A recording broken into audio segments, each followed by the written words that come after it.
face a massive hole in the public finances. And we saw what happened in the last Parliament when a government lost control of the public finances. And it was ordinary businesses and families with higher borrowing costs and with a premium for instability who paid the price. I'm not going to be that sort of chancellor. I faced a problem and I faced into it. And we've now drawn a line under the fiction peddled by the previous government. We've put our public finances back on a firm footing, and we've now set the budgets for public services for the duration of this Parliament. Public services now need to live within their means, because I'm really clear, I'm not coming back with more borrowing or more taxes. And that is why at this budget, we did wipe the slate clean to put public finances and public services on a firm footing. And as a result, we won't have to do a budget like this ever again. And indeed, unlike the last government, I will only be doing one budget a year so that this government can focus on what our number one priority is, and that's growing the economy. Right, in the Middle East. In the last hour, we've had an announcement from President Biden endorsing a ceasefire agreement in Lebanon, which will take effect at 10 a.m. tomorrow morning. The deal, which is set to win the backing of the Israeli cabinet, will mean that over the next 60 days, the IDF will begin to scale back its ground operations in southern Lebanon. But tonight, record label, Universal Records, for what he's claiming to be the use of funds that he's earned Universal to help Kendrick Lamar with payola, he claims, to media outlets to help Kendrick Lamar, bots to help, inflate the perception of Not Like Us. What else is he claiming? Conspiracy. There was also some claims that when you ask Siri to play a specific song, Certified from Drake, right? Yes. Boy, well, and he's going at Spotify about that. All right. Well, look, attorneys for Drake said, quote, UMG did not rely on chance or even ordinary business practices. It instead launched a campaign to manipulate and saturate the streaming services and airwaves. Congratulations. Yeah. Because listen, maybe he has grounds for this, but I tell you what he didn't manipulate. They didn't manipulate all them football games, the cars driving up and down the street, the clubs. They didn't manipulate all that real life stuff that was happening instantaneously as soon as Not Like Us dropped. Even if you're trying to handle this business, like this is not when you do it. We've never seen an MC battle just make somebody fumble and crumple like this. Even to the point. Shani, hang on. Get your time. Hang on. Laura, you was about to say something? Johnny, just really. Shani can't wait. Shani been waiting for Drake for a long time. I've not been waiting for Drake. Stop it, man. We've documented this, I mean, bro. I jabbed mad at Drake before Kendrick was mad at Drake. you know what I'm saying? No, you was mad. You was really, really, really hating because he was getting all the ladies. I would listen. Sade and J-Lo and Rihanna sent you to a bad place. Bro, and then you gonna go smash Serena? What we really doing here, fam? This is a problem. This is the first action of President-elect Trump have just emerged from Washington, because Donald Trump has said he would impose a 25% tariff on goods coming into the US from Canada and Mexico, and an additional 10% on all Chinese imports, all on the first day of his presidency. Well, let's head to Washington, to our North America correspondent, Rowan Bridge, who is there. And Rowan, he talked about this a lot on the campaign trail, but he is pressing ahead, and those are sizable hikes in tariffs, aren't they? Yes, very much so. I mean, as you say, Donald Trump did talk about this on the campaign trail, but it's always somewhat difficult to tell whether what he says on the campaign will translate into action. But in his post to his Truth social media site last night, as you say, he said he was going to impose 25% tariffs on Canada and Mexico and an additional 10% tariffs on China. There are already some tariffs in place on some Chinese goods. Worth understanding what a tariff is. Effectively, it's an additional fee onto any imports into the country, which means that any goods coming in from Canada effectively are going to cost 25% more. Now, some of that may be absorbed by the importer, but some of it might be passed on to the consumer. And the fear here is that ultimately what that means is higher prices for consumers in the shops. It's The season finale. We just eat Five Guys. Elect on Truth Social, of course, promising to penalize both neighbors to the north and to the south with a 25% tariff on all products entering the U.S. starting on day one of the second term.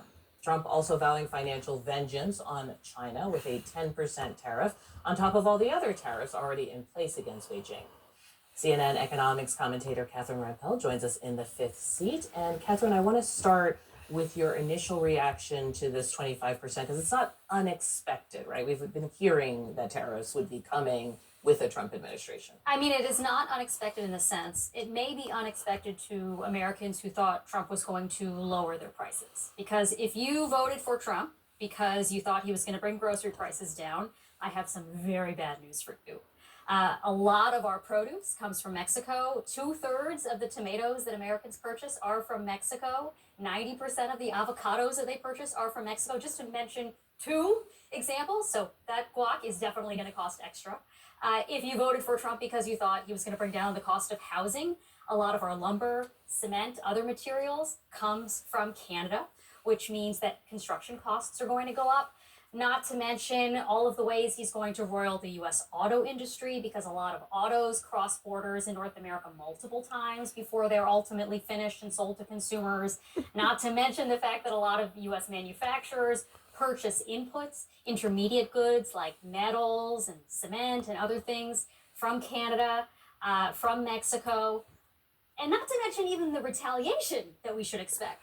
All of which is going to be very bad for consumers, not to mention, again, many of the U.S. workers that Trump allegedly wants to help. What about the key that if Trump deports illegal immigrants, our groceries are going to go up because who will pick our crops? Now you're saying if he does tariffs, you're saying, well, the groceries come from Mexico and Canada. Yeah, so we do produce. So quite a bit of you produce. have now officially yeah, had it all both of the ways. groceries. But These things are not mutually exclusive. The groceries You that we just said consume here. you just said all the produce is coming from Mexico. But before we were all together, you were saying no, it's all picked by illegals here in the U.S. I said nothing of the sort. I think we do actually have a sense of what the here vehicles is another one. Look, you know, the reason why I wanted to start the show with this is because like the season and It's shopping. the time, it's avocados traveling aside, time. there's a Surprise people. The fact Hold that on, his bond. hold on, sir. What's I have to stop you with the camera because I can see you. So do me a favor, don't pull it out again. Whoopi Goldberg stopping The View mid-show. And as you are stunned, so are we.